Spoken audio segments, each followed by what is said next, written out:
Hello everyone, এখন বাজে সকাল 5:30 আর আমরা এখন যাচ্ছি দীঘা সি বিচে। আজকে আমাদের ফার্স্ট ডে দীঘার।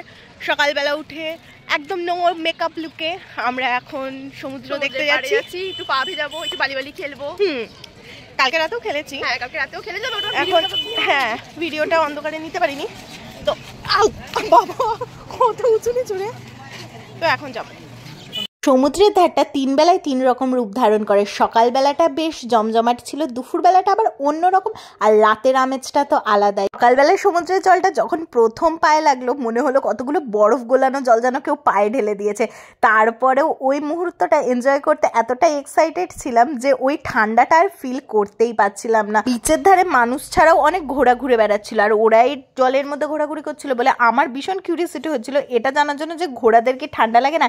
এই স্পিড বোটগুলো চড়ার না আমার খুব ইচ্ছে ছিল, কিন্তু আমাকে কেউ চড়তে দেয়নি। বাড়ির লোক এদিক দিয়ে না করছিল আর ওইদিকে পিউও ভয় পাচ্ছিল, তাই আর চড়া হয়নি, না হলে আমি অবশ্যই চড়তাম। পুরে সূর্যি মামা একটু একটু উঠছে, কিন্তু সেটা একদমই ভিজিবল নয় কারণ এখানে সাংঘাতিক কুয়াশা। মানে নর্মাল চোখে দেখা গেলেও ক্যামেরায় তো একদমই। আরে ভাই সাব, এত ঢেউ কেন দেয়? আজকের দিনটা দীঘাতে সাংঘাতিক মেঘলা ছিল, রোদ বলতে একদম সারাদিনে ওঠেইনি। তাই জন্য আমরা খুব টেনসড ছিলাম যে স্নানটা করবো কি করে, বিকজ কালকেই আমরা রিটার্ন করবো। মাঝখানে একটাই দিন এনজয় করার জন্য, এই জন্য যতই ঠান্ডা লাগুক না কেন স্নানটা আজকেই করতে হবে সমুদ্রে।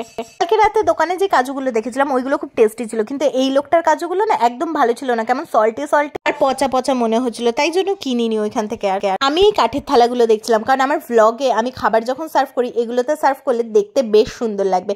তারপর চলে গেলাম হোটেলের দিকে, কারণ অনেক সাত সকালে উঠেছি, গিয়ে আরেকটা ঘুম দেবো।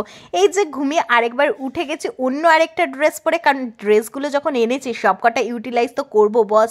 তো পর্দাটা সরিয়ে দেখি বাইরে এখনও রোদ ওঠেনি, দেখে মনটা কিন্তু একটু একটু খারাপ হয়েছিলই বটে, কারণ আজকে খুব ঠান্ডা লাগছিল যেহেতু রোদ ওঠেনি, তার জন্য মনটা একটু একটু খারাপও লাগছিল। তারপরেও আমি আর পিউ দুজনকে এটা বলেই এনকারেজ করলাম যে এসেছি যখন ফুল অন মস্তি করেই যাব, তার আগে বাড়ি তো যাবোই না, যা হবে দেখা যাবে, ঠান্ডা লাগলে লাগবে, জ্বর আসলে আসবে, বাড়ি গিয়ে 2 দিন রেস্ট নিয়ে নেবো, কিন্তু ফুল এনজয় করে যেতেই হবে। এসেছি যখন তখন সব রকম এনজয় করতে হবে। আর বেরিয়ে দুটো একটা চশমা দেখছিলাম আমার মুখে মানাচ্ছিল কিনা। সমুদ্রের কাছাকাছি আসবার শুটকি মাছের দর্শন পাবো না সেটা তো হতেই পারে না।